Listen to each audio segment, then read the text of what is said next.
राधे राधे दोस्तों, भजनों की माला में आपका स्वागत है। मैं आज आपको वैशाख मास महात्म्य का 25वां अध्याय सुनाने जा रही हूँ। अद्भुत महिमा युक्त पूर्णिमा तक की 3 तिथियों का पुण्यात्मक वर्णन। रुतिदेव जी कहने लगे, हे राजन, वैशाख में शुक्ल पक्ष के अंत की जो 3 तिथियां पूर्णमासी तक हैं, वह बड़ी शुभ फल देने वाली हैं। यह तीनों तिथियां पुष्कारिणी कहलाती हैं। यह पुत्र और पौत्रों को बढ़ाने वाली हैं। जो कोई वैशाख मास के महीने भर तमक स्नान नहीं करता, उन्हें इन 3 तिथियों में स्नान करने से ही समस्त पाप दूर होकर संपूर्ण फल मिल जाते हैं। इन पिछले 3 दिनों में गीता का पाठ करने से अश्वमेध यज्ञ का फल मिलता है।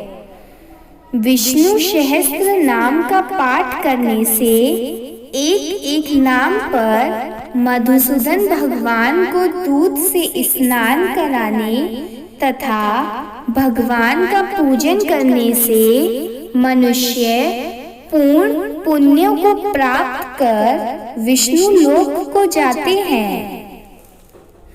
कल्पांत में भी उनके पुण्य क्षीण नहीं होते। प्राचीन काल में वैशाख की एकादशी के दिन विष्णु भगवान ने अमृत उत्पन्न किया था। द्वादशी के दिन उसकी रक्षा की थी तथा त्रयोदशी के दिन देवताओं को अमृत पिलाया था। चतुर्दशी के दिन देवताओं के विरोधी दैत्यों का नाश किया था तथा पूर्णमासी के दिन देवताओं ने अपने अपने राज्य को प्राप्त किया था। इससे देवताओं ने प्रसन्न होकर वरदान दिया कि यह तीनों तिथियां अत्यंत शुभ हैं और पुत्र पौत्रादि का फल देने वाली हैं। इन तिथियों में गर्म पानी से स्नान करने से 14 मनवंतरों तक रौरव नरक में निवास करना पड़ता है और स्नान दान नहीं करने वाले को चांडाल की योनि प्राप्त होती है। ऐसा व्यक्ति ब्रह्म हत्यारा, गुरुघाती, पितृशरों का नाश करने वाला, निसंतान, आयुहीन और 100 जन्मों तक कुत्तों की योनि में पड़कर विष्ठा का कीड़ा होगा। ऐसा शाप भी दिया था। वैशाख की पूर्णमासी के दिन स्नान कर नीले रंग का साड़ छोड़ने से समस्त बंधनों से छूटकर धर्म, अर्थ, काम और मोक्ष को प्राप्त होता है। गरीब ब्राह्मण को गौ दान करने पर अकाल मृत्यु से छुटकारा मिलता है।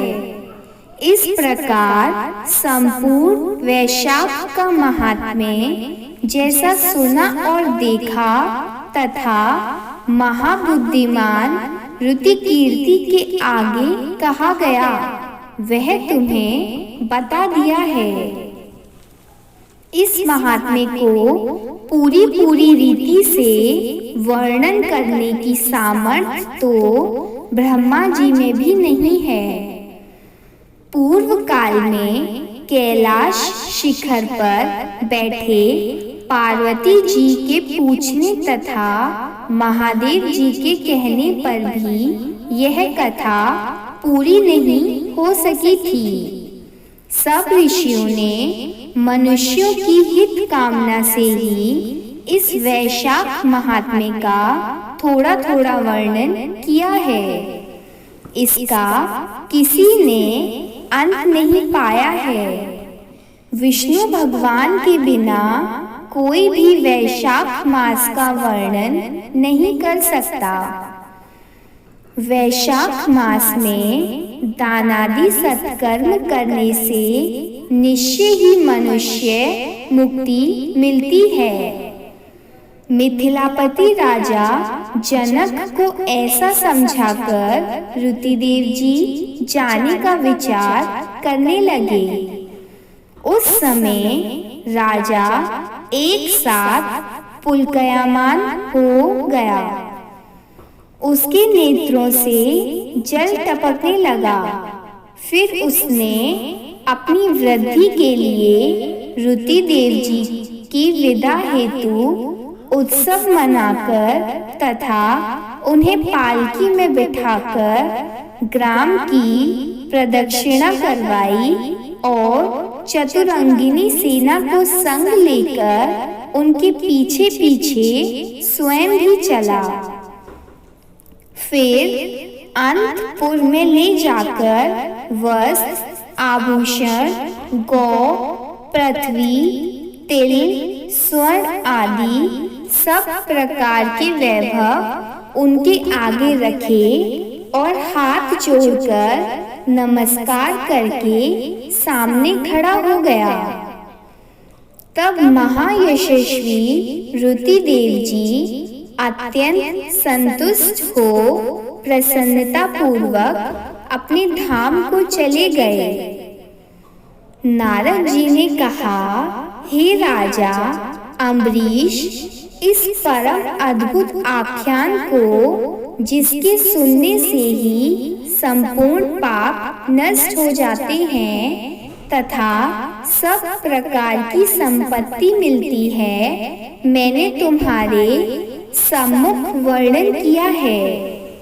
इसी से योग, ज्ञान और मोक्ष की प्राप्ति होती है।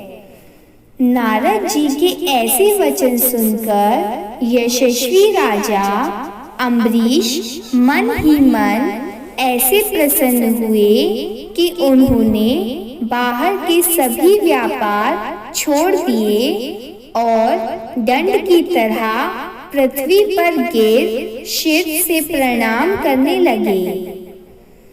उन्होंने सब प्रकार के ऐश्वर्यवान पदार्थों से नारद जी की पूजा की।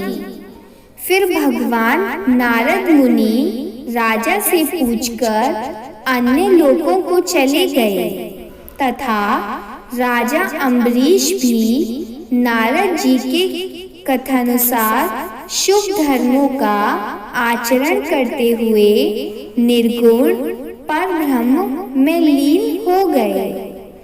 सूत जी बोले, जो कोई इस पाप नाशक तथा पुण्यवर्धक परम अद्भुत आख्यान को सुनता एवं पाठ करता है, वह भी परम गति को प्राप्त होता है।